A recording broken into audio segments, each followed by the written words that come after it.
안녕하세요. 초등학교 9학년 아들 둘 키우는 40대 엄마입니다. 먹성 좋은 아들 둘 키우며 알뜰살뜰 살림하고 학원비라도 벌어보겠다고 알바 조금씩 하며 살고 있어요. 힘들지만 엄마 생각을 하면 절로 기운이 나네요. 제 친정엄마가 몇 년 전에 암 수술하셨거든요. 초기라 다행이긴 하지만 암이라는 단어에서 오는 공포감이 있잖아요. 엄마를 잃을까봐 정말 걱정 많이 했는데 수술이 잘 되어 참 다행입니다. 그래서 엄마가 곁에 계시다는 사실이 이루 말할 수 없는 큰 행복입니다. 다만 시어머니랑은 사이가 안 좋아져 거의 연을 끊다시피 하며 살고 있는데요. 요 몇 달 전부터 저한테 다시 연락하려 하시더라고요. 그런데 저는 시모에 대한 마음이 완전히 돌아서버려서 자꾸 냉랭해지네요. 이유가 있습니다. 이야기를 풀어보자니 시간을 거슬러 올라가야 할 것 같네요. 제 친정엄마는 원래 소화가 잘 안 되는 분이셨습니다. 그래서 매실 엑기스도 항상 집에 구비하고 계시고 여행 갈 때도 소화제를 따로 들고 가셔야 마음이 편한 분이세요. 아빠가 사고로 일찍 돌아가셨기 때문에 엄마 혼자 저희 남매 키운다고 젊을 적부터 참 고생 많이 하셨어요. 낮에는 일하고 밤에는 집안 살림하고 주무시느라 수면 시간도 부족하셨고 늘 정신 똑바로 차리며 생계 꾸리고 자식들 케어하며 사셔야 했기에 신경도 예민하셨죠. 그래서인지 소화기관이 참 약하셨네요. 내시경도 1년에 한 번씩 받고 한의원도 자주 가서 뜸 처방, 침 처방 이것저것 다 해봤지만 여전히 소화가 잘 안 되셨어요. 그나마 저랑 제 남동생 결혼시키고 혼자 되시고 나니 그제야 마음이 좀 편안해지셨는지 소화제를 덜 달고 사시더라고요. 저도 철들어 엄마의 약한 모습을 보니 남편 잃고 여자 혼자 애들 뒷바라지하며 생계 유지하는 삶이 꽤나 고되셨겠다 싶어 눈물이 절로 나더군요. 그래서 엄마한테 참 잘하고 싶었습니다. 그치만 엄마는 결혼해 애 키우며 살림하는 제가 더 힘들 것이라며 한 달에 2번씩 반찬 바리바리 싸서 택배 보내주시고 명절에 친정 내려가도 제가 손 하나 까딱하지 않게 모든 걸 다 준비해 놓으시는 분이셨죠. 별로 좋지도 않은 몸 상태로 말이죠. 반면 시어머니는 하나부터 10까지 다 며느리 시키는 분이셨고요. 이게 전부 친정엄마와 시어머니의 차이라고는 할 수는 없겠죠. 어떤 시어머니는 친정엄마같이 세심하고 배려해주시는 분들이 있기도 하고 또 어떤 친정엄마는 딸임에도 불구하고 별 관심 없는 분들이 있기도 하잖아요. 그러므로 제가 이야기하는 친정엄마와 시어머니의 차이는 일반적이지 않을 수도 있다는 걸 미리 말씀드려요. 혹시 시어머니 입장에서 들으실 때 기분이 나쁘실 수도 있으니까요. 암튼 친정엄마는 저에게 반찬을 주시는 분인가 하면 제 시어머니는 도리어 저에게 반찬을 요구하시는 분이셨습니다. 저 결혼한 지 1년쯤 되었을 때 말씀하시더라고요. 나도 살 만큼 살았으니 이제 며느리가 해주는 반찬 먹으며 살고 싶다. 한 달에 한 번 시댁 내려올 때마다 반찬 싸가지고 오너라. 그때 저는 임신 중이었어요.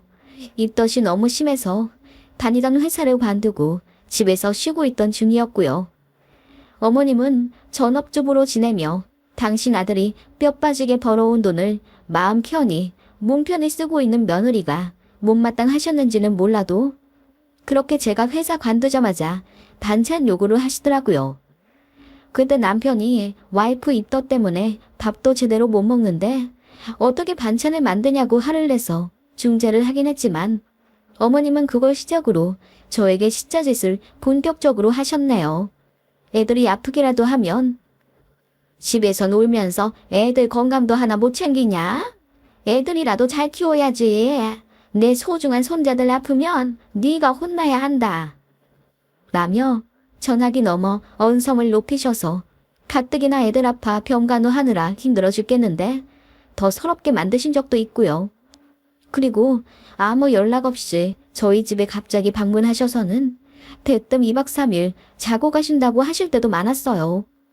제가 아무리 전업주부라고 해도 나름대로 약속도 있고 일정도 있는데 어머님은 저더러 집에서 노는 애가 뭔 약속을 나간다는 거야. 그럼 시애미가 왔는데 날 두고 나가겠다는 거냐? 미루면 되잖아. 라며 언성을 높이시더군요.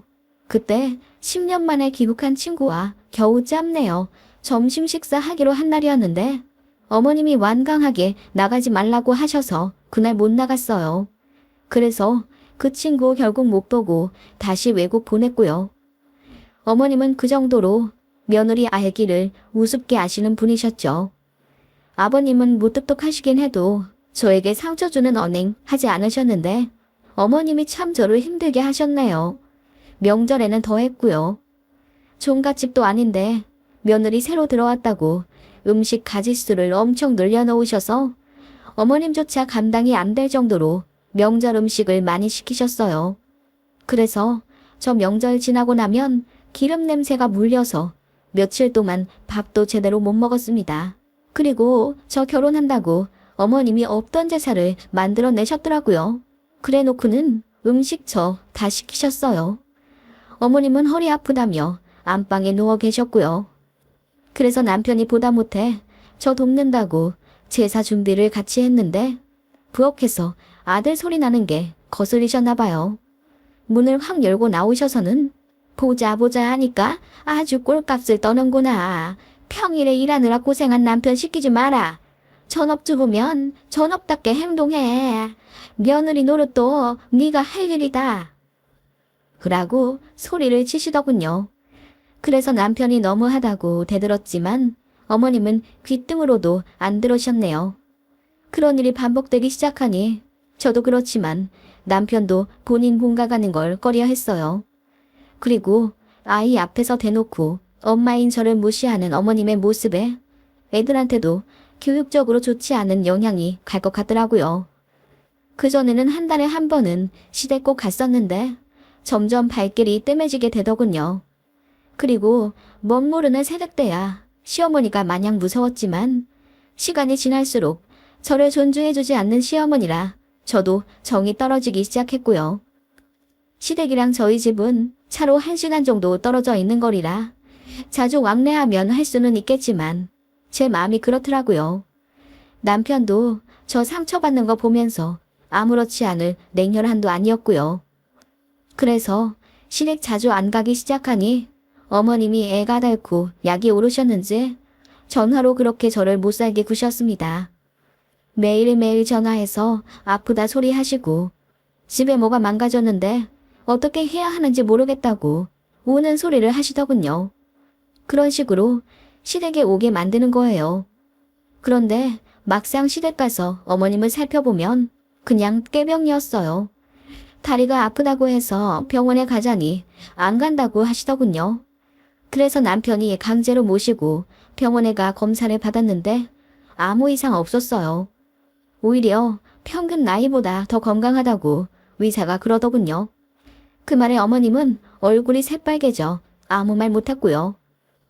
열이 난다, 손가락이 아프다, 등이 아프다 등등 전부 가보면 거짓말이었고 뭐가 망가졌다는 것도 어머님이 전선 빼놓고 딴소리 하시는 거였어요. 그런 어머님의 태도에 저는 점점 학이 떨어질 수밖에 없었고요. 그리고 제 친정엄마를 엄청 질투하셨습니다. 가끔 시댁 갈 때마다 어머님은 꼭 친정엄마에 대해 물어보세요. 그게 걱정이나 안부 때문에 묻는 게 아니라 제가 뭐 해드렸는지 그런 게 궁금하신 거였어요.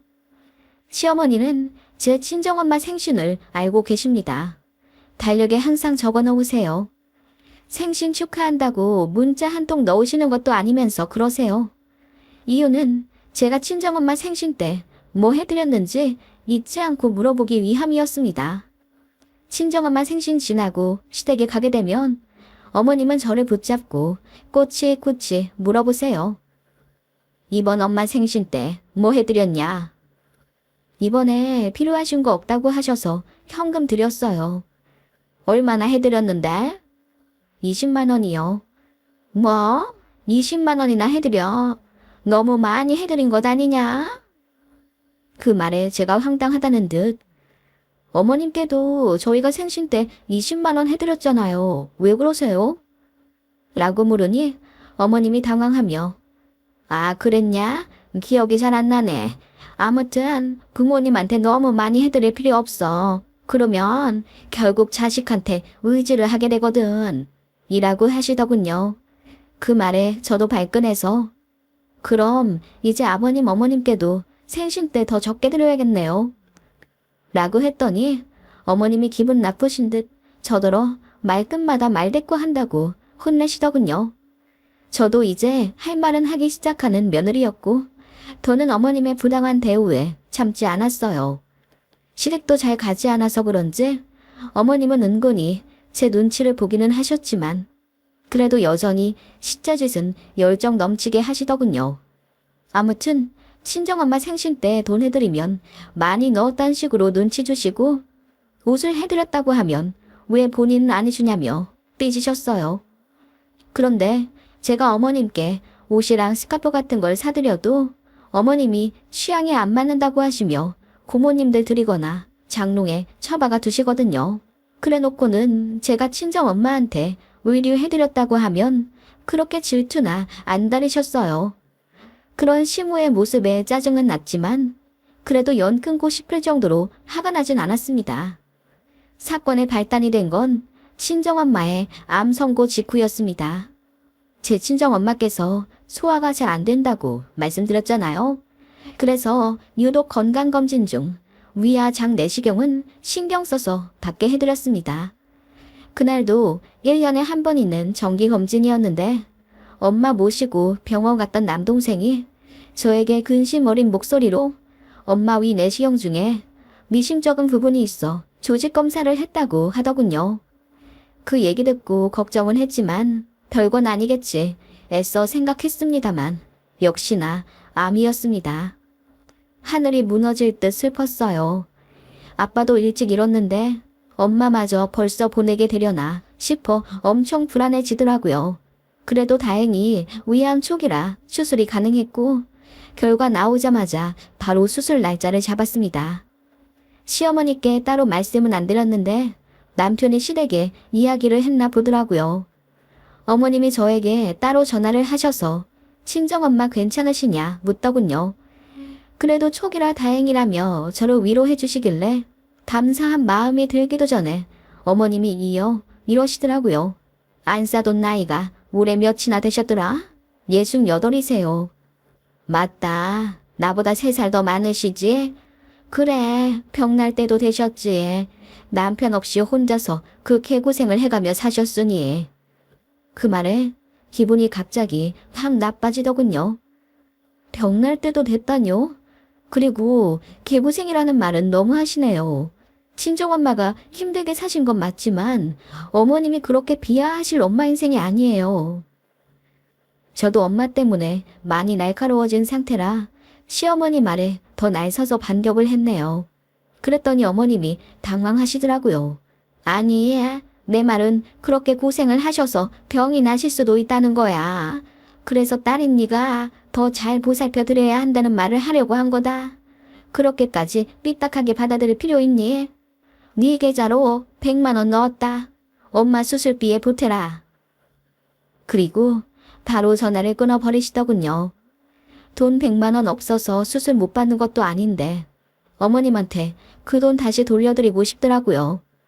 그리고 친정엄마께 여쭤보니 사돈댁에서 걱정 어린 안부 전화가 왔다고 하더군요. 물어보니 시아버지가 전화하셨나 보더라고요. 어머님은 문자도 한 통 없으셨고요. 며느리한테 한 소리 듣고 기분 나빴다 시위라도 하시는 건가 싶어서 짜증이 나더군요. 아무리 그래도 사돈이 암에 걸려 수술을 한다는데 어떻게 연락 한 통 안 하실 수가 있나 싶어 없던 정이 더 떨어지더군요. 아버님도 생전 제 친정엄마한테 전화 한 번 안 하신 분인데 아마 어머님이 시켜서 하신 것 같았어요. 아무튼 엄마는 수술을 잘 끝내셨어요. 남동생이랑 저랑 번갈아 가며 돌봐드리다가 퇴원하고 저희 집으로 모셨습니다. 수술은 간단해도 수술보이 케어며 즉 해내리는 것 때문에 좀 봐드려야겠더라고요. 그렇게 일주일 정도 되었을까? 시어머니가 저에게 전화를 하셨어요. 친정엄마는 수술 잘 되셨냐? 네, 다음 주부터 죽 말고 일반식 드리려고요. 그래, 아들한테 얘기 들었다. 우리 아들네 집에 계시다면서? 우리 아들네 라는 단어를 강조하시며 굳이 눈치를 더 주시는 시어머니였습니다. 그래도 꼭 참고 대충 전화 끊으려니 어머님이 안싸돈이 집에 가겠단 말씀은 안 하셔? 마당 있는 집에서 사시던 분이라 아파트가 불편할 텐데. 그리고 내 주변에도 위암 수술한 사람이 있어서 아는데 한 달 만에 정상생활 하시더라. 오히려 움직여야 빨리 나아. 라고 하시더군요. 그리고는 문제의 이 말을 덧붙이시는 겁니다. 근데 그 양반 얼마 못 가 죽었어. 수술을 했는데 다시 재발했더라고. 그 양반 나이 70이 다 되어 그렇게 갔으니 안싸돈이랑 비슷하네. 그래, 그 정도 나이가 되면 수술도 잘 안 먹혀. 그래도 뭐 나이 70이면 살 만큼 산 거지? 혹시 예후가 안 좋더라도 너무 상심하지 마라. 암이 괜히 암이겠니? 그 말에 저는 피가 거꾸로 솟는 기분이더라고요. 어머님, 지금 말씀 다 하셨어요? 살 만큼 살았다뇨. 이제 갓 수술해서 회복 중인 제 친정엄마 앞에 두고 지금 무슨 소리를 하시는 거예요? 암 재발해서 돌아가신 분 얘기는 왜 굳이 꺼내시는데요? 아니, 나는 그런 경우도 있다고 그냥 말한 거지. 너는 참외가 삐딱해서 문제야. 그리고 사실은 사실이잖니. 골골거리면서 오래 살아봤자 자식들만 고생이야. 너도 나중에 다 알게 될 거다. 정말 너무하시네요. 그런 말 하실 거면 전화하지 마세요. 제가 소리를 지르자 어머님도 더는 못 참겠다며 자기도 안싸돈이 걱정되니 100만 원이나 넣어준 거라며 소리를 치시더군요. 그래서 그 돈 다시 되돌려 드리겠다고 하니 어머님이 난리가 나시더군요. 내가 뭘 그리 잘못 말했다고 그러냐? 원래 그 정도 살았으면 다 여기저기 아파서 수술도 하고 고생하고 그러는 거다. 그리고 그때부터 죽는 것도 사실이고 살 만큼 살았다는 게 그렇게 기분이 나쁜 말이냐. 자식이 부모 아프고 죽는 것에 너무 슬퍼해도 안 좋아. 그 말에 제가 소리치며 말했습니다. 네, 어머님도 좀 있으면 70 다 되시네요. 살 만큼 사실 나이 되실 테니 몇 년 뒤에 돌아가셔도 슬퍼하지 않을게요. 아셨어요? 그랬더니 시어머니가 그게 무슨 소리냐며 황당해 하시더군요. 그리고는 이내 울부짖으며 며느리가 시애미한테 할 말 못할 말 못 가린다고 난리를 치시더군요. 저 역시 어머님한테 시어머니가 돼가지고 며느리한테 할 말 못할 말 못 가리신다고 반격했죠. 앞으로 안 보고 살 작전이었습니다. 그래서 저도 똑같이 참지 않고 퍼부어 버리니 어머님이 충격받으신 듯 흐느끼며 전화 끊더라고요. 속이 다 시원했습니다. 어머님이 남편한테 전화 걸어서는 며느리가 시어머니 빨리 죽으라고 저주했다고 오바해서 말했더라고요. 저는 한치의 거짓말 없이 있는 사실 그대로 다 말하고 이제 시어머니한테 전화도 안 하고 뵈러 가고 싶지도 않은데 이 점 이해 못하면 이혼해도 좋다고 했습니다. 남편은 두말 할 것 없이 제 편이었어요. 그래서 너무 고맙더라고요. 남편이 시댁 가서 뒤집어 엎고 왔다더라고요. 며느리가 엄청 상처받았으니 남편 된 도리로 본인도 이제 엄마 못 보고 살 것 같다고 하니 시어머니가 뒤집어져 우셨다고 하더라고요. 그리고 저희 집 찾아오시고 난리도 아니었습니다. 결국은 저는 시어머니랑 절연하고 사는 걸로 합의가 되었고 남편만 명절에 애들 데리고 가서 식사하고 오는 걸로 얘기가 되었네요. 그렇게 몇 년 살고 있었는데 이제와 어머님이 다시 저한테 연락을 하시는 거예요. 본인 여기저기 아프기 시작하니 며느리가 이제와 아쉬우신 건지도요. 상투중 며느리 마음의 문 열리려면 멀었으니 전화하실수록 반감만 든다고 말했더니 한동안 또 안 하시네요. 저도 좀 유교적이고 예의 차리는 편이라 어른들한테 절대 함부로 하지 않는데 제 시어머니 같은 경우는 정말 잘해드리고 싶지가 않네요. 정이 뚝 떨어져서 마음이 완전히 돌아섰어요. 자꾸 전화 오는 것도 짜증이 나고요. 그러게 며느리 있을 때 잘하시지 하는 마음뿐입니다.